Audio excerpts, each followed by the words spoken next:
이 시간 하나님의 말씀 보시겠습니다. 다 일어나셔서 하나님의 말씀을 들으시기 바랍니다.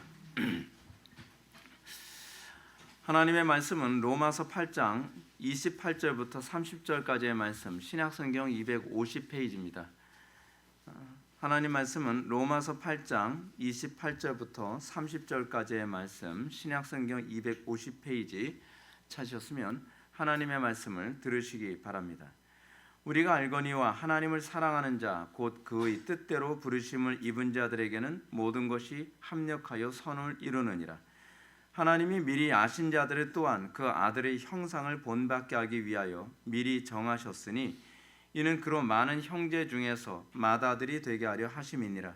또 미리 정하신 그들을 또한 부르시고 부르신 그들을 또한 의롭다 하시고 의롭다 하신 그들을 또한 영화롭게 하셨느니라. 아멘. 다 자리에 착석해 주시기 바랍니다. 이 시간은 로마서 94번째 강의가 되겠습니다. 택함 받은 성도만 누리는 특권이라는 제목으로 하나님 말씀 증거하도록 하겠습니다. 택함 받은 성도들만 누릴 수 있는 특권. 지난 시간에 우리가 하나님께서 우리로 하여금 구원받도록 하기 위해서 사용하시는 방법이 있다고 그랬죠. 그건 시기, 다른 얘기로 질투심이라고 얘기했습니다. 우리는 흔히 시기, 질투심이라고 하는 이 단어를 굉장히 부정적인 개념으로 이해를 하는데 사실은 구약과 신약 전체에서 얘기하는 이 시기와 질투심은 하나님의 속성으로서 사실은 나타나고 있는 부분입니다. 그래서 우리에게 있어서 하나님께서 우리에게 주신 것은 항상 균형의 문제이지 사실은 그 자체 모든 것이 사실 버릴 것이 없습니다. 우리에게 주어진 부분에 있어서 특히 시기와 질투심이라고 하는 이 부분은 하나님의 속성 안에서 우리가 이 시기 또는 질투심이라고 하는 히브리어로 카나라고 그러지 않았습니까? 근데 이 카나, 이 시기심이 우리 속에 있을 때 사실은 건강한 발전이 있습니다. 사실 이거를 우리가 신학적인 용어로 이걸 도전이라고도 얘기하지 않습니까? 여러분, 우리는요 이 시기와 질투심, 긍정적인 차원에서 시기와 질투심입니다. 긍정적인 차원에서 시기와 질투심이 없으면 발전이 없습니다. 우리가 날마다 도전받고 그것으로 인해서 거룩한 시기심, 거룩한 질투심이 있을 때 고난과 어려움과 역경과 난관을 극복해 가면서까지도 우리는 이 부분을 소유하려고 하는 그런 모습이 있죠. 근데 여러분, 하나님께서 하나님의 속성으로서의 시기, 질투심, 이 부분은 이제 출애굽기 20장 5절이나 그렇지 않으면 34장 14절에 나오는데 하나님은 당신 자신을 뭐라고 표현하세요? 나는 질투하는 하나님이라, 시기하는 하나님이라 이렇게 말씀하고 계시죠. 근데 여기서 시기 혹은 질투라는 이 말에 대한 정의가 뭡니까? 우리가 느낄 때 질투는 단순히 부러워하는 정도가 아닙니다. 여러분, 부러워하는 정도로 우리의 삶이 발전하거나 막 도전적으로 되지는 않습니다. 죄송합니다. 우리가 이 시기, 질투심이라고 하는 건요, 여러분들 이걸 느껴보신 분들은 다 아시겠지만 악한 차원에서 시기와 질투심이 나오면 상대방을 죽이고 싶을 정도로 굉장히 이 에너지가 강력하거든요. 그건 에너지의 문제입니다. 에너지가 굉장히 강력한 겁니다.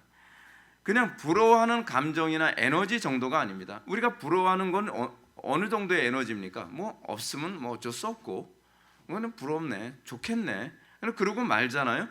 근데 시기와 질투심이라고 하는 건 이게 한번 발동이 걸리면 이거를 내가 원하는 걸 추구하기 전까지는 이게 감정이나 의지가 절제가 되지가 않습니다.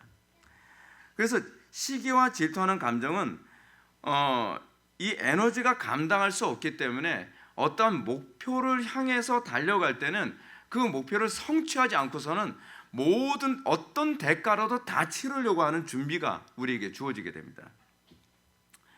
그러므로 질투하시는 하나님은요, 이 질투한다는 이 표현을 어디다 사용하냐 하면 우상에게 주로 사용하십니다. 하나님은 우상을 진멸하실 정도로의 에너지로 우리를 질투하신다고 얘기하는 겁니다. 그러니까 이 질투한다는 이 모습이 어느 정도의 에너지와 어느 정도의 힘을 가지고 있는지 우리가 알 수 있겠죠. 이와 관련해서 하나님께서 우리를 구원하시되 시기심을 자극하여 구원하도록 하신다는 사실은 굉장히 충격적입니다. 그러니까 여러분들, 우리가 구원에 대해서 열망하는 그 욕구가 어느 정도냐면 소위 내가 목숨을 걸고서라도 나는 구원을 받고 싶다. 내가 목숨을 걸고서라도, 또는 비용 계산, 어떤 비용 계산이 뭡니까? 사실은 우리가 누가복음에서인가요? 이 비용 계산 교리가 나오는데, 내가 어떤 대가를 지불한다 하더라도 나는 예수님을 소유하고 싶다라고 하는 정도의 질투심입니다. 이 정도의 에너지. 그래서 내가 어떤 희생 또는 대가를 치르더라도 반드시 취하고 말아야 직성이 풀리는 그 정도의 에너지를 통해서 하나님께서 우리를 구원하시는 겁니다. 이런 차에서 시기심을 자극하여 구원하신 대표적인 사람이 있죠. 야곱입니다. 야곱. 그러니까 하나님께서는 의도적으로 야곱과 에서를 쌍둥이로 태어나게 하셨죠. 그런데 쌍둥이로 태어났는데, 한 배에서 태어났는데 형이 먼저 나오냐, 동생이 먼저 나오냐, 야곱이 먼저 나오냐, 에서가 먼저 나오냐, 이런 가운데 있다가 누가 먼저 나왔어요? 에서가 먼저 나왔죠. 그러니까 억울한 거예요. 야곱은 너무 억울한 겁니다. 너무 억울한 거예요. 근데 야곱이 거기서 시기심이 발동하기 시작을 하죠. 근데 이 시기심이 어느 정도로 강하냐면, 그의 장자 명분을 자기가 얻을 때까지는요, 자기가 형을 속여가면서, 또는 자기 목숨의 위협을 느껴가면서, 또는 천사 씨름에서 환도뼈가 위골되어져 가는 상황에서조차도 이걸 포기를 못해요. 그러니까 여러분, 어떤 사람이 어떤 성취를 한다고 했을 때에 그 성취하는 사람들의 공통점이 뭐냐면, 시기심이 사실은 좀 긍정적으로 발동하는 사람들입니다. 시기심이 부정적으로 발달하는 사람은 남을 죽이거나 남에게 해를 끼치는 방식으로 나타나지만, 시기심이 긍정적으로 발동하는 사람들은 오히려 그것을 통해서 자기 개발과 자기 성장의 기회로 삼죠. 그러니까 여러분들, 무조건 시기심이라 해서 나쁜 것이 아닙니다. 그런데 야곱 같은 경우에는 이 형이 장자로서 태어났다는 것, 형이 장자의 명분을 소유했다는 것에 대한 이 시기심을 견딜 수가 없어서, 내가 그 장자권을 소유할 수만 있다면 내가 어떻게 해야 될까? 내가 어떤 것을 할 수 있을까? 할 수 있는 모든 수단과 방법을 다 동원해 가면서까지도 형의 그 장자권을 소유하려 했다는 사실입니다.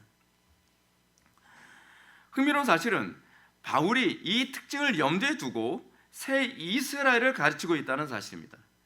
구약의 야곱은 언약 백성이 아닌 에서가 장자로 태어나게 함으로써 시기나게 하심으로 언약 백성의 이스라엘, 그러니까 야곱이 이스라엘이 되게 하십니다.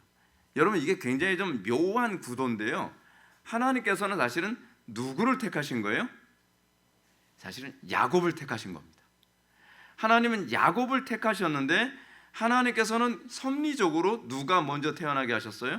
법적으로는 에서가 형이 돼서, 법적으로는 에서가 합법적으로 아브라함의 기업을 물려받을 수 있는 자격을 갖도록 만들었어요. 그러니까 하나님께서는 영적인 자격과 신분적 자격을 엇갈리게 해서 야곱으로 하여금 장차 신약시대에 구원받는 하나님의 백성들의 예표가 되게 하신 거죠. 그래서 야곱이 태어나서 형 에서가 가지고 있는 그 장자의 명분에 대해서 너무 시기해서 그 장자 명분을 소유하기에 모든 애를 다 쓰는 가운데 그의 이름이 뭐로 바뀌어요? 이스라엘로 바뀌는 거죠. 그럼 이스라엘은 어떤 사람입니까? 시기하여 그 명분을, 그 축복을 소유하게 되는 사람이죠. 근데 그 논리가 동일하게 바울의 로마서에서 그 논리가 또 나오죠. 이게 10장 가면 다시 한번 언급하게 될 부분입니다. 바울이 이렇게 얘기합니다. 내가 백성을 안 하니 아는 자로서 너희를 시기나게 하며 미련한 백성으로서 너희를 노엽게 하리라. 또 이렇게 얘기합니다. 구원이 이방인에게 이르러 이스라엘로 시기나게 하려 함이라. 구원이, 장자의 명분이 에서에게 있음으로 말미암아 야곱을 시기나게 하셔서 야곱으로 하여금 그 장자의 명분을 추구하게 되면서 이스라엘이 되게 하십니다. 그 놀라운 섭리가 사실은 장차 그 육적 이스라엘이 육적 이방인들의 구원을 보고 그들이 영적 이스라엘이 되게 하는 방식으로 하나님께서 사용하셨다는 사실입니다. 굉장히 놀라운 그 신비로운 방식이죠.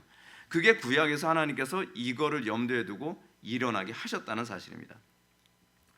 바울은 신약의 야곱인 유대인들의 구원이 동일한 원리로 내 골육을 아무쪼록 시기나게 하여 그들 중에서 얼마를 구원하려 함이라 라고 가르치고 있습니다. 그러면 구원받는 사람들은 어떤 사람이 구원받는 사람이에요? 시기 나는 사람만 구원을 받는 겁니다. 그 시기심을 느끼는 사람만 구원을 받는 겁니다. 근데 흥미롭게도 구약에서 봤을 때 아브라함의 자손 중에 시기심으로 구원받는 사람은 야곱밖에 없어요. 그 야곱의 그 모습을 통해서 하나님께서는 장차 육적 이스라엘이, 그러니까 유대인이죠, 유대인이 육적 이방인들의 그 구원을 보고 시기나게 해서 구원을 받도록 만들겠다라고 하는 쪽으로 하나님께서 이미 예표하는 방식으로 역사하셨다는 사실입니다. 사랑하는 성도 여러분, 저는 여러분이 이런 거룩한 것에 극심한 시기심과 질투심을 느끼게 되시기 바랍니다. 우리는 그럴 수 있죠. 나는 질투심이 안 느껴질 수 있다고요. 아니요, 그거는 지켜봐야 합니다. 지금은 모릅니다. 어느 날 내 마음속에 하나님의 은혜가 들어와서 나로 하여금 정말 어떤 대가를 치르더라도 내가 그 언약에 참여하고픈 그 시기심, 그 질투심이 내 속에 들어오게 됐을 때 그가 야곱에서 이스라엘로 바뀌어지는 날이 오게 된다는 사실입니다. 이 시기와 질투심, 영적인 시기와 질투심이 들어오게 되었을 때에 우리는 어떤 것을 희생하더라도, 어떻게 비용을 계산한다 할지라도 야곱처럼 하나님 나라의 영원한 것을 기업으로 얻게 될 것입니다. 만약 이런 시기심이 우리 속에 일어나지 않다면 그냥 기도하십시오. 나도 그런 시기심 갖게 해주십시오. 나도 야곱 같은 그 마음 갖게 해주십시오. 나도 그 마음 안에서 그리스도를 사모하게 만들어 주십시오. 그래서 우리가 그 거룩한 시기심에 붙잡힘을 받은 자가 정말 복된 사람인 것을 믿으시기 바랍니다. 그러면 여기서 우리가 던지게 되는 질문이 있습니다. 그것은 하나님 나라를 기업으로 받는 것이 얼마나 영광스러운 일이기에 이걸 뭐 시기까지 할 정도인가? 그렇지 않습니까? 이것이 그렇게 매력적으로 보이고 그렇게 영광스럽게 보여야 우리가 시기를 하든 뭘 하든 하지 않겠습니까? 이것에 관해서 제가 28절 말씀을 통해 지난 시간에 제가 언급했었습니다. 하나님의 백성들에게 주어지는 특권이 뭡니까? 첫 번째 특권이요, 모든 것이 합력하여 선을 이룬다는 사실입니다. 하나님의 백성들의 특징이 뭡니까? 세상 백성들, 세상 사람들은 어떻게 해요? 오히려 잘 됐다고 생각했던 것조차도 오히려 그것 때문에 화가 되고, 내가 좋은 대학에 들어가고 내가 성공하고 내가 돈을 많이 벌고 내가 형통했다고 생각하는 것 때문에 오히려 화를 입게 된다면, 오히려 하나님의 백성들은 오히려 어려움 당하고 손해보고 고통당하고 내 뜻대로 되지 않는데 오히려 그것이 모든 것이 합력하여 선을 이루시는 하나님의 섭리 안에서 살아가게 된다는 것입니다. 그러니 우리가 모든 걸 안심할 수 있지 않겠습니까? 여러분, 제가 20대 때 가장 힘들었던 때가 있었는데, 제가 영적으로 완전히 디프레스돼서 다시는 회복이 불가능하지 않나라고 생각했던 때가 있었습니다. 근데 그런 상황에서조차도 저를 안심하게 했던 것이 뭐냐면, 하나님을 사랑하는 자 곧 그 뜻대로 부르심을 입은 자들에게 모든 것이 합력하여 선을 이룰 것이라고 하는 약속입니다. 이 말씀이 저로 하여금 안심하게 만들었습니다. 이것조차도 하나님께서 나한테 필요하셔서 주셨겠구나. 이 과정도 하나님의 선물일 수 있겠구나. 이 과정조차도 하나님께서는 합력하여 선을 이루시겠구나 라고 그걸 믿으니까 안식할 수 있고 소망을 가질 수 있고 또 그리스도를 더 붙잡을 수 있게 되더라는 것이죠. 저는 지난번 다음으로 아직 구원을 알지 못하는 사람들에게 시기심과 질투심을 갖게 할 정도의 복이 얼마나 아름다운 것인지를 29절과 30절 말씀을 통해서도 제가 말씀드리겠습니다. 29절과 30절 보시겠습니다. 하나님이 미리 아신 자들을 또한 그 아들의 형상을 본받게 하기 위하여 미리 정하셨으니 이는 그로 많은 형제 중에서 맏아들이 되게 하려 하심이니라. 또 미리 정하신 그들을 또한 부르시고 부르신 그들을 또한 의롭다 하시고 의롭다 하신 그들을 또한 영화롭게 하셨느니라. 우리가 이 두 구절을 이해하기 위해서 우리는 지난 28절 말씀과 같이 좀 이해를 해야 되는데요. 이 세 계절이 동일한 구조로 되어 있습니다. 마치 하나의 문장을 세 번으로 이렇게 나눠서 설명한 것 같은 그런 느낌이에요. 예를 든다면 첫 번째로 구원받은 하나님의 백성들을 표현하는데 이렇게 표현합니다. 28절은 뭐라고 표현하냐 하면 하나님을 사랑하는 자 곧 그의 뜻대로 부르심을 입은 자들. 근데 이거 사실 서로가 다 설명하는 관계로 있습니다. 그럼 하나님의 백성의 또 다른 표현이 무엇인가? 29절 하나님이 미리 아신 자들. 하나님의 백성의 또 다른 표현을 30절은 이렇게 말씀합니다. 미리 정하신 그들이라고 이렇게 지칭합니다. 이 세 구절을 염두에 둔다면 구원받은 하나님의 백성들이란 어떤 사람입니까? 구원받은 하나님의 백성은 하나님을 사랑하는 자들입니다. 그리고 하나님의 선하신 목적을 염두에 두고 부름받은 사람입니다. 그래서 하나님의 백성들의 특징이 뭡니까? 그들은 정말 하나님을 마음을 다하고 뜻을 다하고 목숨을 다해 사랑하는 하나님의 사랑이 그 마음에 부음받아졌고요. 그리고 또 하나 뭐냐 하면 그의 삶 속에 소명이 그의 삶을 주도하기 시작한다는 사실입니다. 목적의식이 있습니다. 안 믿는 사람들에게서 가장 불쌍한 것이 뭐냐 하면 삶의 목적의식이 없다는 겁니다. 그냥 왜 사는가 하게 되면 지금 하루하루 돈 벌고 하루하루 행복하게 살고 하루하루 지루하지 않게 살고 하루하루 문제 해결하고 그냥 하루하루를 그렇게 살아가는, 기껏해야 장기 계획을 세운다 한다 할지라도 성공을 위해서 이거 하고 저거 하고 궁극적이고 영원한 그런 소명이나 목적의식 없이 그냥 막연하게 살아가는 겁니다. 어떤 그 강사가 그런 얘기합니다. 자기가 매일 그 새벽 4시 반에 일어나 가지고 인생을 살면서 나름대로 성공을 했다고 하지만 내가 왜 인생을 그렇게 살았나 하는 것에 대해서 지금 와서는 후회한다고 그래요. 세상적으로 단기간 성공하는 것만 바라보면서는 거기에 짜릿한 어떤 그 즐거움이라는 게 있죠. 근데 자기가 인생을 살고서 노년이 되고 나서 보니까 내가 그렇게 죽어라 하고 열심히 살았던 것이 과연 뭔가 하는 허무감이 한두 끝도 없이 몰려오기 시작하더라는 거예요. 여러분, 그게 안 믿는 사람들이 가지고 있는 공허감입니다. 나이가 들수록, 노년이 될수록 모든 것이 허무해요. 나는 무엇을 위해서 태어나는가, 나는 무엇을 위해서 존재하는가조차도 모든 것이 혼란스러운 겁니다. 근데 하나님의 백성들의 특징이 무엇입니까? 우리는 영원한 것을 사랑하게 되고, 그리고 우리는 그 안에서 분명한 영원한 목표의식을 가지고 살아갈 수 있게 되어졌다는 것. 그것이 얼마나 큰 복입니까? 근데 그것만이 아닙니다. 우리는 어떤 존재입니까? 우리는 미리 아신 자들입니다. 하나님께서 우리를 미리 아신 자들이고요, 미리 정하신 자들이라고 불립니다.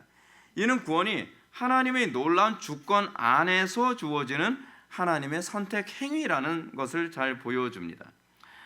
구원이 하나님의 선택 행위, 하나님이 창세 이전에 우리를 미리 아시고 선택하셨다라고 이 얘기하게 되면 또 시험 드는 사람이 굉장히 많이 있죠. 이 예정론만 얘기 나오면 좀 또 이렇게 혼란스럽고 시험 드는 사람들이 있습니다. 근데 예정론이라고 하는 것을 여러분들이 이해할 때 항상 염두에 둬야 될 게 있습니다. 예정론은요, 과거에서 미래를 예정한 것이 아닙니다. 영원에서 현재를 예정한 겁니다. 그래서 하나님의 이름이 뭐냐면 현재예요. 하나님의 이름 자체가. 그래서 모세가 하나님을 딱 만났더니 모세가 하나님께 물어보잖아요. 당신의 이름이 뭡니까? What's your name? 그랬더니 하나님께서 뭐라고 말씀하세요? 하나님께서 당신의 이름을 예흐에 아쉐르 예흐에 이렇게 말씀하십니다. 이 히브리어로.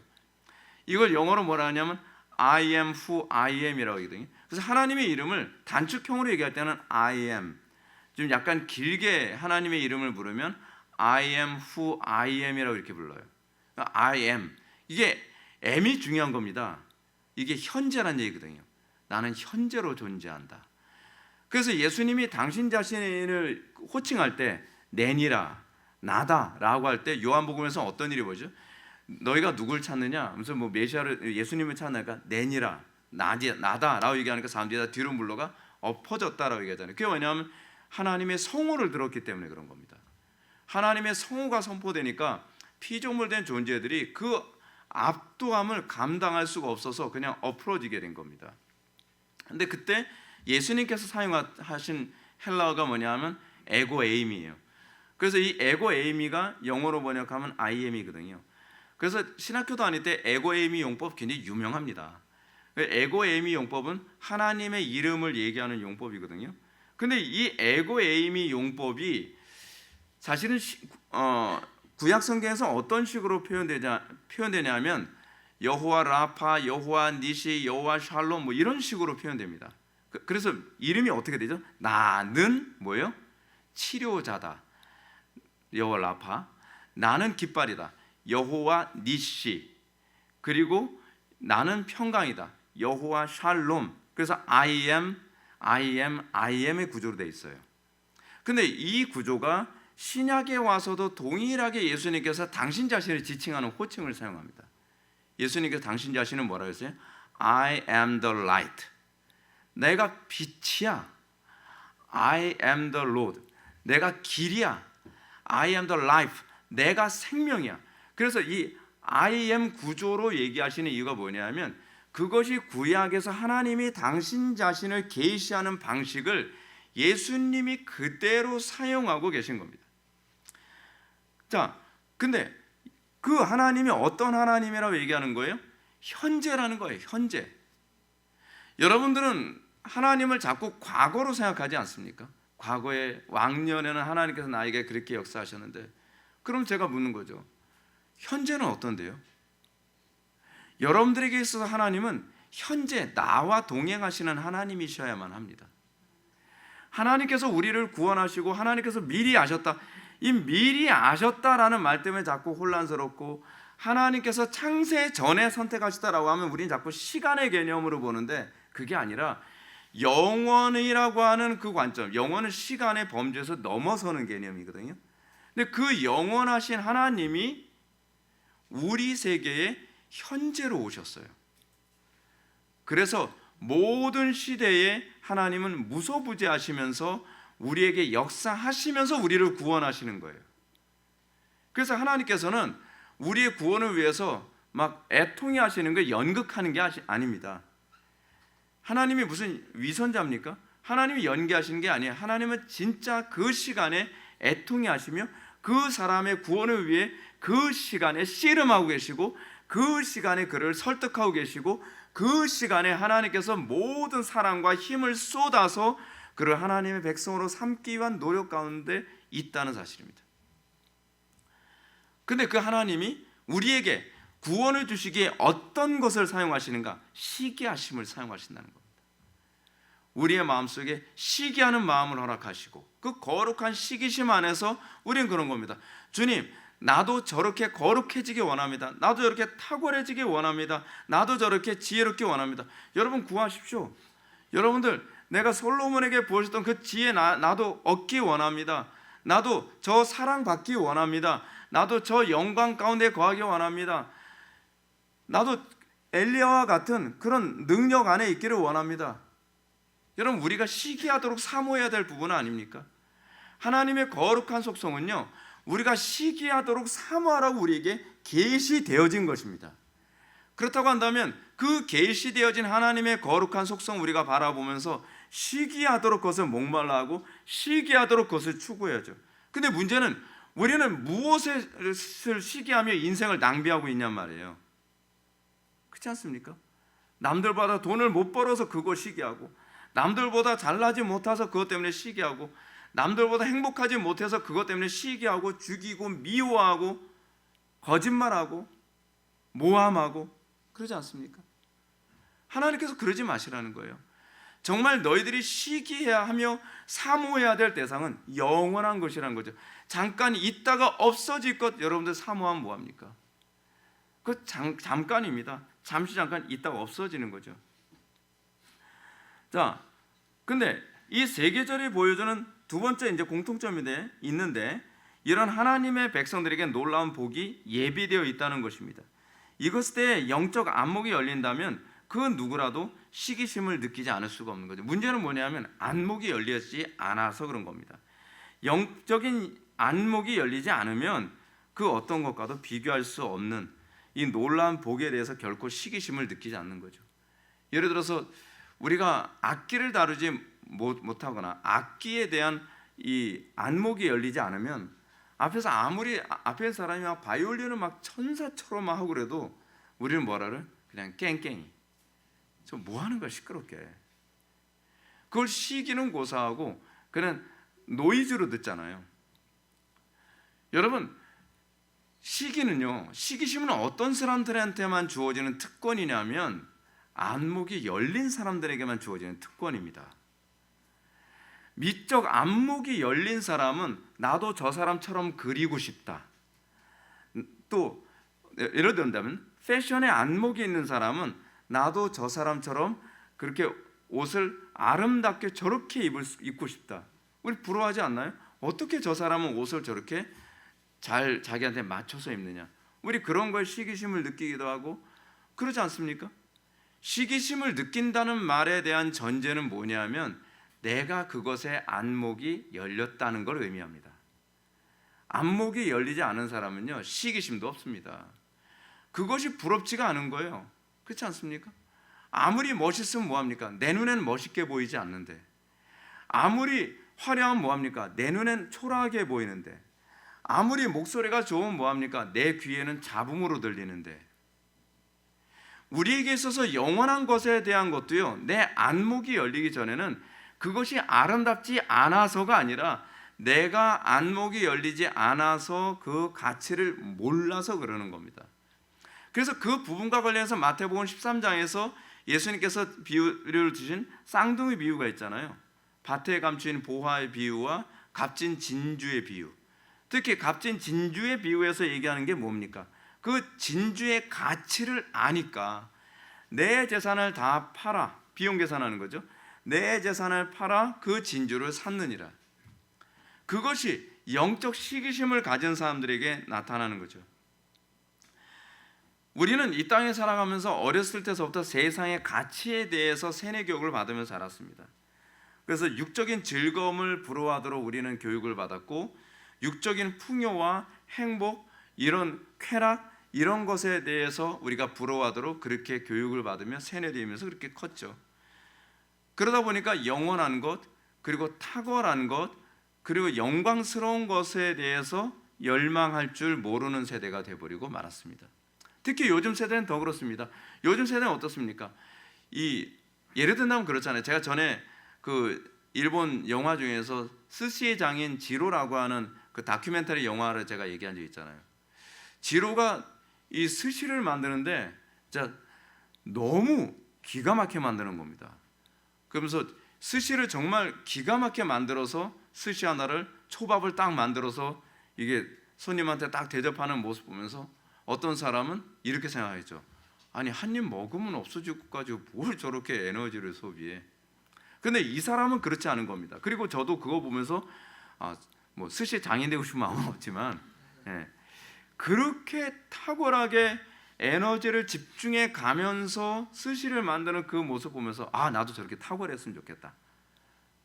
우리가 그런 부분에 대해서 막 사모하게 되잖아요. 근데 그런 사람이 복된 거죠. 근데 요즘에는 어떻습니까? 반짝하는 걸 너무 좋아하잖아요. 반짝하는 거. 그러니까 탁월한 사람이 없는 거예요. 그러니까 이런 모습에 관해서 예수님께서 뭐라고 말씀하십니까? 마치 개나 돼지에게 값진 진주를 줘도 가치를 알지 못하는 것 같다고 이 세대를 비판하고 있는 겁니다. 이 세대의 특징이 무엇입니까? 그냥 주염 열매나 줘야 좋아하는 세대지 값진 진주 보화 줘봐야 짓밟아 버린다는 겁니다. 오늘날 이 시대를 살아가면서 우리는 과연 어떤 것에 가치를 느끼고 어떤 것에 우리 안목이 열려서 우리가 어떤 것을 정말 시기 나도록 사모할 수 있는가? 가치를 아는 사람은 그 신앙 속에 거룩한 시기와 질투심이 작동하게 되어 있습니다. 우리 신앙의 선배들 탁월한 영적 거인들이 그냥 나온 게 아닙니다. 그들은 그들에게 시기심을 자극하게 만드는 대상이 있었습니다. 신앙의 선배 중에 누구보다 기도를 많이 하는 사람, 제가 예를 들어서 전에 얼마 전에 여러분들한테 언급했던 것처럼 게롤라모 사바나롤라 같은 사람이 그렇게 영광스럽게 사역을 하는 사람 보면서 야 나도 저렇게 설교하는 사람 됐으면 좋겠다. 나도 저렇게 기도하는 사람이 됐으면 좋겠다. 예수님의 제자들이 예수님에게 기도를 배운 이유가 뭡니까? 예수님의 기도하는 모습을 보면서 주여 요한의 제자들이 요한에게 기도를 배운 것처럼 저희에게도 기도를 가르쳐 주소서. 예수님의 기도하는 모습이 식이 나도록 담고 싶은 겁니다. 우리에게 있어서 우리는 어떻습니까? 우리는 우리의 모든 재산과 명예와 행복을 다 희생하더라도 야곱처럼 하나님 나라를 기업으로 얻고 싶습니까? 그 거룩함에 참여하고 싶습니까? 그 성화에 참여하고 싶습니까? 그 지혜로움과 그 탁월함, 저는 요즘에 다윗의 그 지혜로움에 굉장히 매료되고 있거든요. 야, 다윗은 어떻게 그렇게 현명할까? 다윗은 어떻게 그렇게 용맹할까? 다윗은 어떻게 그렇게 절제 있고 탁월한 인생을 살 수 있을까? 시기나게 그 부분이 너무 사모가 되는 거예요. 생각날 때마다 또 기도하고, 그래서 저는 역대기서를 읽을 때 또는 사무엘서를 읽을 때 되게 즐거워요. 다윗을 또 볼 수 있다는 것에 대한 즐거움. 다시 본문으로 돌아가겠습니다. 여기서 바울은 하나님의 택함 받은 성도들에게 주어지는 놀라운 복을 28절에서는 모든 일이 협력하여 선을 이루게 되는 것, 29절에서는 그 아들의 형상을 본받게 하는 것에 있다고 합니다. 다시 말해서 그리스도의 형상을 본받게 하기 위해 우리를 선택하셨다는 겁니다. 그렇게 하면 우리로 하여금 그리스도의 형제가 되는 특권에 참여하게 해주기 위해서라는 거죠. 목사란 어떤 존재냐면, 목사란 여러분들이 그것을 너무 식이 나서 소유하고 싶도록 만드는 존재입니다. 여러분, 장사꾼이 어떤 사람입니까? 저는 원래 장사꾼이 되고 싶었던 사람이거든요. 근데 장사꾼이라고 하는 것은 그겁니다. 이 물건을 사러 온 사람이 그 물건을 어떤 대가를 지불하더라도 사고 싶도록 만드는 사람이 그 장사 잘하는 사람이거든요. 그렇지 않습니까? 그러면 제가 사실은 한 1년 좀 못되게 안경점에서 제가 일을 한 적이 있었는데, 저는 제가 장사에 소질이 있다는 걸 그때 어떻게 알았냐면, 손님 얼굴을 딱 보면 팔 수 있을 것 같은 자신감부터 딱 생겨요. 근데 손님이 딱 왔는데, 원래 이거 영업 비밀인데 이거 얘기해도 되나? 영업 비밀 한 가지 좀 소개해 드릴게요. 이 안경점에서 안경사가 안경 닦아주겠다 안경을 딱 주잖아요. 그러면 안경을 주면 안경 가격을 알아보기 위해서 안경을 닦아주겠다 하는 겁니다. 그래서 렌즈를 톡톡 두들겨 보면 이 렌즈가 플라스틱인지 그렇지 않으면 돌인지 유리인지 그거를 이제 감촉을 알 수 있거든요. 탁탁 쳐보면 소리 들으면 알 수 있습니다. 그리고 이 테를 딱 이제 메이커를 보면 이게 대략 얼마짜리인지 알 수 있죠. 그래서 종합해서 머릿속에 딱 계산이 나오는 거예요. 대략 이 안경은 한 20만 원 정도 나오겠다. 그러면 20만 원 정도의 안경을 쓰는 사람이라면 조금만 이 사람한테 탐욕을, 시기심을 불러일으키기만 한다면 30만 원에서 40만 원대까지도 살 수 있도록 할 수 있겠다. 이제 그렇게 나오는 거죠. 그렇게 해서 이제 물건을 가격을 부를 때 한 50만 원을 때려서 이제 부르고 난 다음에 깎아주는 방식을 해가면서 그 사람이 결국 40만 원을 토해내게 만드는 겁니다. 근데 저는 그게 잘 되더라고요. 저는 그게요. 제가 막 이게 얼마나 좋은지 막 얘기하게 되면 막 사고 싶어요, 사람들이. 그렇죠. 여러분들 어떻습니까? 제가 어떤 책을 읽고 나서 설명해 준 그 책 다 사게 되잖아요. 그 책 읽고 싶어지고. 제가 옛날에 PDA 같은 거 있었는데 PDA 막 저는 이걸 어떻게 저는 기계를 되게 좋아하니까 PDA 어떻게 하면 막 색깔이면 막 디자인을 바꿀 수 있고 하면 우리 교회 지체들 다 죄다 다 PDA 다 사는 거예요. 식이 나도록 그걸 갖고 싶은 거죠. 근데 저는 목회라는 것이 그거라고 생각하는 겁니다. 세상 사람들은 세상적인 것에 욕심이 가득해서 거룩한 것, 영원한 것, 선한 것에 대한 그런 시기심을 느낄 줄 몰라요. 그것을 정말 소유하고 싶어 하지 못한단 말이에요. 그러면 하나님께서 하시는 작업이 그거죠. 먼저 저에게 그것이 얼마나 영광스럽고 얼마나 매력적인지를 저한테 느끼게 만들어 주시는 겁니다. 그러면 저는 여러분한테 자꾸 소개하는 거죠. 저는 사실은 설교를 할 때 설교를 그냥 신학적으로 그냥 딱딱하게 차갑게 하는 설교에 대해서 괜히 혐오하는 입장입니다.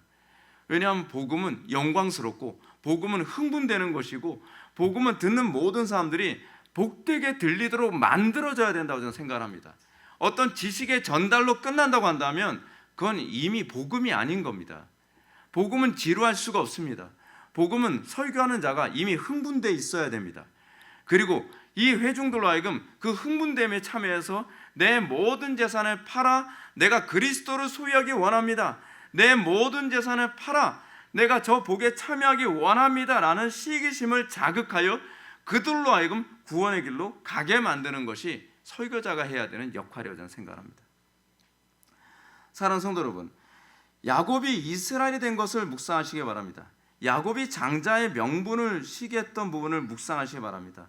야곱은 흥미롭게요, 에서를 시기한 게 아닙니다. 에서의 재산을 시기한 것도 아닙니다. 에서가 가지고 있는 장자로서의 특권을 시기한 것도 아닙니다. 오히려 에서가 내가 땅 좀 줄게 하는데도 그것도 거절했습니다. 야곱이 시기한 건요, 하나님께서 아브라함과 맺은 언약의 특권을 시기한 겁니다. 영원한 것을 시기한 겁니다. 그것을 얻고 싶어 했던 겁니다. 그 안목이 있었던 겁니다. 여러분, 우리가 이런 사람들 있잖아요. 하나의 가치는 정신적 가치가 있는 것과 물질적 가치가 있는 것 두 개를 딱 내놨을 때, 어떤 사람은 정신적 가치의 가치를 알고 정신적 가치가 있는 것에 자기 재산을 팔아서 그걸 소유하려고 하는 사람이 있는가 하면, 어떤 사람은 잠깐 있다가 없어지는 물질적 가치, 자기의 모든 재산을 다 팔아서 그걸 소유하려고 하는 사람이 있습니다. 물질적 가치를 추구하는 사람은 현재는 그걸 소유한 것이 대박이라고 생각합니다. 시간이 지나 보십시오. 물질적 가치는 점점 가치가 없어지게 됩니다. 그런데 정신적 가치, 영적인 가치에 있는 것은 그것이야말로 시간이 갈수록 그 빛을 발하게 되는 것이죠. 야곱은 그런 사람이었습니다. 야곱은 육적인 가치 때문에 형을 시기한 게 아닙니다. 오히려 자기가 육신적으로 편안함과 안전함과 안락함을 다 포기해 가면서까지도 장자의 명분, 장자가 받을 수 있는 아브라함에게서 물려받은 그 언약, 그거 소유하기 위해서 야곱은 환독뼈가 위골되어지는 그 상황에서조차도, 서 있지도 못하는 상황에서도 천사에게 매달리면서 뭐라고 얘기해요? 당신이 나에게 복을 주시지 아니하면 내가 당신을 보낼 수 없나이다. 가장 현명한 사람입니다. 정말 현명한 사람입니다. 그는 장자에게만 주어지는 언약 때문에 모든 걸 다 잃었습니다. 장자에게만 주어지는 그 언약이 도대체 뭐길래 그 언약 소유하겠다고 편안한 삶, 안정된 삶, 그리고 풍요, 모든 것 다 포기해버렸습니다. 그리스도인이라는 어떤 존재입니까? 그리스도인이 영원한 천성을 향해서 우리는 어떻습니까? 우리는 모든 것 다 포기하는 삶을 살지 않습니까?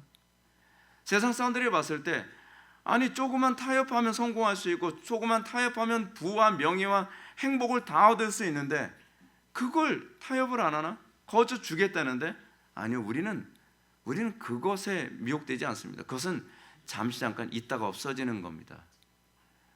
우리는 영원한 것의 가치를 알게 된, 그 안목을 소유하게 된 사람들입니다. 그래서 그 영원한 것 때문에 잠시 잠깐 있다가 없어지는 것을 우리는 포기할 수 있게 된 것입니다. 그렇기 때문에 야곱이 죽음을 앞두고 자기 아들 요셉에게 요구한 것이 이거였습니다.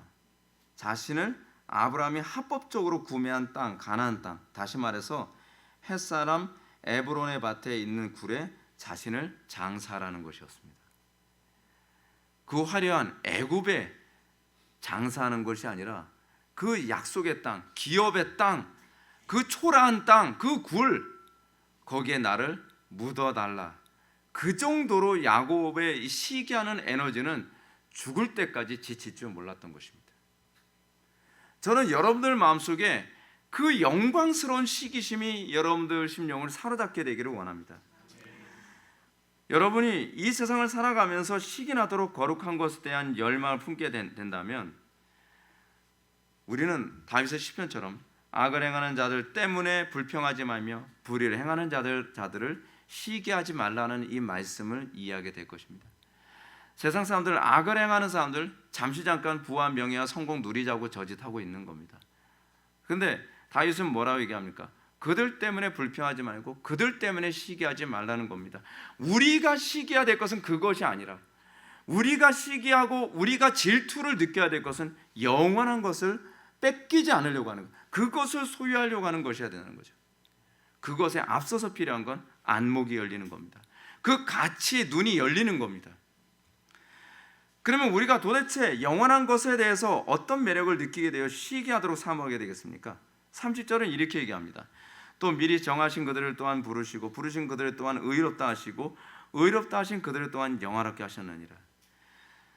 저는 구원받은 성도들이 이 세상 사람들로 하여금 영원한 것을 시기하도록 사모하게 만드는 길은 우리가 날마다 영화롭게 돼가는 모습을 보여주는 것이라고 저는 생각합니다.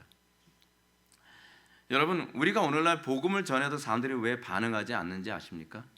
별로 시기 날 정도로 매력적으로 보이지가 않는 거예요. 여러분, 안 믿는 사람들이 우리 그리스도인의 삶을 봤을 때 그들이 던져야 되는 질문이 이겁니다. 어떻게 저들은 우리와 다르지? 어떻게 해야 저렇게 살 수 있지? 어떻게 저들은 거룩하지? 어떻게 저들의 가정은 저렇게 우리와 다르지? 여러분 생각해 보십시오. 돈 많고 성공하고 세상에서 부귀와 명예와 성공이 가득한데 부모와 자녀가 맨날 싸우고 부부가 맨날 엉뚱한 짓 하고 돌아다니고 돈 많으면 뭐하고 그럼 뭐합니까? 그런데 하나님을 믿는 가정을 보니까 그 가정 안에 평안이 있고 그리고 세상 사람들은 비교할 수 없는 그런 사랑과 양보와 희생과 섬김이 있어요. 우리 외삼촌이 이런 얘기를 합니다. 우리가 지질이 못 살았다 하잖아요. 하도 가난하고 못 살고니까 야, 그거 예수가 그 밥 먹여주네. 그거 그렇게 살지 말라 그거. 그러면서 그 자식 새끼들 공부도 못 시키고 말이야. 돈이 집 하나도 없었으니까요. 근데 노년에 가서 외삼촌이 이런 얘기합니다. 야, 그저 네가 현명하게 살았던 것 같아. 인정을 해요. 예수 믿는 사람은 뭔가 다르구나. 예수 믿는 사람은 정말 복되구나. 그걸 외삼촌이 인정을 하시더라고요. 그러더니 그분이 노년에 자기도 예수를 믿고 싶다고 얘기를 하시는 거예요. 그러면서 민호가 목회하는 교회라면 내가 가가서 라고 말씀하시는. 그런데 이제 너무 멀리 계시니까 그분이 이제 뭐 이제는 운전해서 오실 수도 없는 상황이고, 그래서 제가 예전에 한번 권면해서 했더니 야, 이제 못 가. 이제 내가 운전해서 서울에서 어떻게 거기 인천까지 가네. 못 가.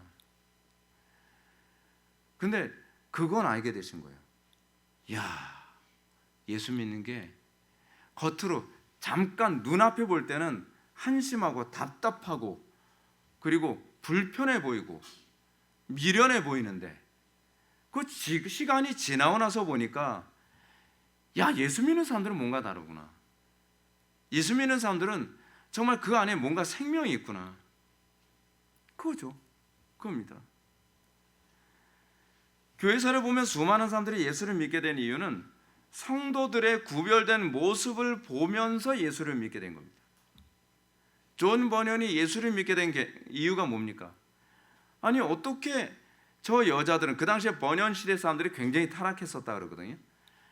근데 여자들이 모이면 맨날 수다나 떨고 맨날 뭐 장신구 가지고 자랑하고 가십이나 하고 그렇게 하는 거라고 생각했는데, 예수 믿는 여자들이 모여서 대화를 나누는 거 보면 구원받은 사람의 모습에 관한 얘기를 하고 거룩함에 관해서 얘기하고 하나님의 영광에 관해서 얘기를 나눈 거 들으면서 해머를 한 대 맞은 것 같은 충격을 받은 거예요. 어떻게 저 여자들은 다른 여자들과 다를까? 예수를 믿는다는 게 뭐길래 저런 것이 가능할까? 거룩한 시기심이 그로 하여금 예수를 믿게 만들고, 그래서 교회사에서 유명한 그 철로역정의 그 저자인 존 버년이라고 하는 한 명의 목회자가 탄생하게 된 것 아닙니까? 여러분, 이 야곱이 거룩한 시기심을 통해 이스라엘이 된 것처럼 세상 사람들도 하나님의 백성들이 누리는 영광스러운 삶을 보고 이 거룩한 시기심을 느껴 영적 이스라엘이 되는 과정 가운데에 들어오게 된다는 것을 믿으시기 바랍니다. 오늘 본문은 우리가 어떻게 세상 사람들로 하여금 거룩한 시기심을 느끼게 만드는지를 보여줍니다. 그것은 단순히 천당 가게 됐다는 것이 아닙니다. 여러분, 안 믿는 사람들한테 예수 믿고 천당 가서 얘기해봐야 별로 반응 없습니다. 예수 믿고 천당 얘기하는데 왜 당신은 사는 게 그렇게 부도덕해? 당신은 뭐 그렇게 천당 간다고 하면서 왜 그렇게 형편없어? 옛날에 나왔던 그 영화 중에 그런 영화 있지 않습니까? 기독교인이라고 하는데 오히려 아주 부도덕하고 비인격적인 모습 보면서 그 밀양이라고 하는 영화죠. 근데 그건 굉장히 잘못된 거예요. 우리의 구별된 삶을 통해서 안 믿는 사람들이 나도 예수 믿으면 저렇게 살 수 있습니까? 라는 질문이 나오도록 만들어야 되거든요. 이 한국 초대교회 때 그렇게 해서 예수 믿게 된 사람들이 상당히 많죠. 거룩한 시기심을 자극하는 겁니다. 그래서 본문은 이렇게 얘기합니다. 바울은 하나님께서 구원하시기로 작정된 사람을 부르신 그들의 또한 의롭다 하시고 의롭다 하신 그들의 또한 영화롭게 하셨느니라. 그리스도인들은 어떻게 살아가야 합니까? 탁월해야 됩니다. 안 믿는 사람들이 봤을 때 탁월한 삶을 살아가야만 합니다. 꼭 그렇게 천당 가나요? 그렇게 얘기하지 마십시오. 우리가 정말 예수를 믿고 하나님을 사랑하고 이웃을 사랑한다면 나의 탁월함이 누구에겐가 예수를 믿게 만들 수 있고 나의 탁월함이 누군가에게 시기나도록 구원을 열망하게 만든다고 한다면 여러분들이 진짜 구원받았다고 한다면 여러분들은 그렇게 살아야 되지 않겠습니까? 여러분들의 자녀들이 여러분들의 부모로서 여러분들의 모습을 보고 나도 예수 믿고 싶다라고 만들어줘야 되는 것 아니겠습니까? 근데 오늘날 한국교회 안에서 왜 젊은 아이들이 교회를 자꾸 떠납니까? 그 이유는 그거예요. 아무도 교회 생활하면서 시기나게 예수를 믿고 싶게 만들어준 사람이 없기 때문에 그렇습니다. 목사를 봐도 그렇고 장로를 봐도 그렇고 안수집사를 봐도 그렇고 서리집사를 봐도 그렇고 자기 집안에 있는 부모를 봐도 그렇고 시기나게 예수 믿고 싶은 그런 마음이 없는 거예요. 그들에게 예수 믿는 자로서의 탁월함이 나타나지 않는 겁니다. 바울이 뭐라 얘기합니까? 정말 안 믿는 사람들이 우리를 시기하게 만드는 첫 번째 요소, 부르심, 소명이죠. 소명. 이거는 효력 있는 부르심이라고 얘기합니다. 이 부르심은 사실은 우리 안목이 열리는 거거든요. 우리가 예수를 믿고 하나님께 효력 있는 부르심을 받게 되었을 때 우리 안목이 열리고 우리로 하여금 이 하나님의 말씀에 대한 가치를 알기 시작하게 됩니다. 하나님의 택함받은 성도들을 확증하는 중요한 요소 중에 하나는 그런 부르심이죠. 우리는 모든 사람들이 다 복음에 정확하게 반응하는 것이 아님을 알 수 있습니다. 우리는 누군가 부르심 받은 사람이 있다는 걸 압니다. 근데 그건 어떤 사람이냐? 그들이 어느 날 안목이 열리는 거예요. 들을 귀가 열리는 거예요. 여러분, 그 화가들도요 아무나 제자를 삼는 게 아닙니다. 제자들을 많이 뒀는데 안목이 열린 제자 그 하나 찾기 위해서 많은 제자들을 양육을 하는 거죠. 근데 어느 날 수많은 제자들을 키우는데 제자 한 명이 그 그림의 가치를 알고 그 그림의 안목이 있어서 색깔을 볼 줄 알고 구도를 볼 줄 알고 가르치지 않은 영역까지도 스스로 터득하는 모습을 보면서 저놈은 내 제자가 될 만하겠구나. 그게 소명입니다. 우리는 수많은 사람들에게 복음을 전하고 사람들이 듣든지 아니든지 복음을 전하고 또는 우리의 거룩한 삶을 그들에게 보여주는데 모든 사람들이 우리의 거룩한 삶에 매료되지는 않습니다. 어떤 사람은 멸시하는 사람도 있습니다. 그러나 그 중에서도 시기할 정도로 사모하는 그 누군가가 있습니다. 그들 가운데 번연 같은 사람이 나오게 되는 거죠. 그런 사람들 가운데서 그들의 심령이 하나님의 말씀이 들어가서 30배, 60배, 100배의 결실을 맺게 되는 겁니다. 근데 이런 열매를 맺도록 만드는 심령의 반응은 거룩한 시기심입니다. 우리 마음에서 악한 시기심이 가지고 있는 에너지는 악한 열매를 맺을 때까지 지칠 줄 모르죠. 마찬가지로 거룩한 시기심은 방향만 다를 뿐 같은 에너지를 가지고 거룩한 열매를 맺기 전까지는 쉴 수가 없습니다. 그래서 이런 심령은 우리로 하여금 거룩한 것만 추구하게 만듭니다. 이것을 바울은 부르신 그들을 또한 의롭다 하시고 라고 가르치는 겁니다. 하나님의 말씀으로 인해 거룩한 시기심을 느끼는 것을 우리는 소명이라고 하고요. 그 소명에 합당한 열매를 맺기 위한 인내 과정을 우리는 의롭다 하심에서 찾을 수 있습니다. 의롭다 하심이라고 하는 것은 단순히 천국 갈 수 있는 신분이 되었다라고 하는 얘기가 아니라 구약과 신약에서 의에 대한 얘기는 어떤 얘기냐면 하나님과 올바른 관계를 맺게 되었다라고 하는 거거든요. 그 올바른 관계 때문에 인내하게 되는 겁니다. 올바른 관계 때문에. 그러므로 의롭게 된 사람은 야곱처럼 하나님과의 관계 안에서 언약이 성취될 때까지 믿음으로 올바른 관계를 유지시키고 진행시켜 나갑니다. 우리가 야곱에게서 보는 게 그거 아닙니까? 그래서 이 과정 안에서 뭐가 나와요? 인내가 나오죠. 인내. Perseverance of the saints. 성도의 견인. 성도의 끝까지 인내하는 견인이 나오게 되는 겁니다. 이 과정에서 성도는 그들 또한 영화롭게 하셨느니라 라는 말씀에 참여하게 되는 것입니다. 이렇게 영화롭게 하시는 하나님의 은혜 안에 거하는 성도들은 세상 사람들의 시기 대상이 됩니다. 물론 여기서 시기는 요셉을 미워하던 방식처럼 나타나기도 하고요. 한편으로는 야곱의 형 에서를 시기하여 이스라엘이 되는 모습으로 나타나기도 합니다. 어떤 사람은 이도저도 아닌 사람도 있죠. 근데 여러분, 중요한 것은 거룩한 시기심을 자극하는 것을 통해 그것에 자극된 사람은 복을 받게 될 거라는 사실입니다. 저는 그렇습니다. 누군가가 우리 교회를 보고 안 좋은 방식으로 시기하는 사람도 있겠지만 어떤 분은 거룩한 시기심을 느껴서 나도 회복의 교회같이 그런 목회를 하고 싶다라고 하는 사람이 나온다고 한다면 저는 목회에 반은 성공한 거라고 저는 생각을 합니다. 제 목회에 있어서의 중요한 핵심 중에 하나는 다른 사람들에게 거룩한 시기심을 자극하는 겁니다. 그래서 더 많은 사람들이 성경적으로 목회하는 것을 기뻐하고 즐거워하며 거기에 자기의 모든 재산을 다 팔아 내가 그 보화를 산다라고 하는 각오로 이 사역에 참여하는 것이죠. 이 땅을 살아가면서 그렇습니다. 성공하는 사람과 실패하는 사람의 차이는 어떻습니까? 성공하는 사람은 다른 사람, 잘 되는 사람 보면 그것에 선한 시기심을 가지고 그 목표를 향해서 같이 달려가는 사람이라고 한다면, 실패하거나 저주받은 사람들의 특징이 뭐냐면 다른 사람의 시기심을 보고 내 수준을 끌어내려서 너 죽고 나 죽자로 가는 사람 아닙니까? 신기하게 복음이 들어간 나라의 특징이 뭐냐면 나보다 잘하고 탁월한 사람 보면 그 사람을 깎아내리려고 하기보다는 오히려 그 사람처럼 되고 싶어서 그를 존경하고 그를 오히려 바라보고 또 그보다 더 탁월한 사람이 되는 쪽으로 가는 그런 모습이 하나의 풍토처럼 나타납니다. 그런데 우리나라는 그렇지가 않아요. 복음이 들어왔다고 하는데도 불구하고 그것이 문화화되지 않아서 또는 사상화되지 않아서 시기심이나 질투심 때문에 우리나라가 지금 이 모양 이 꼴 된 거 아닙니까? 임진왜란 때도 여러분 어땠습니까?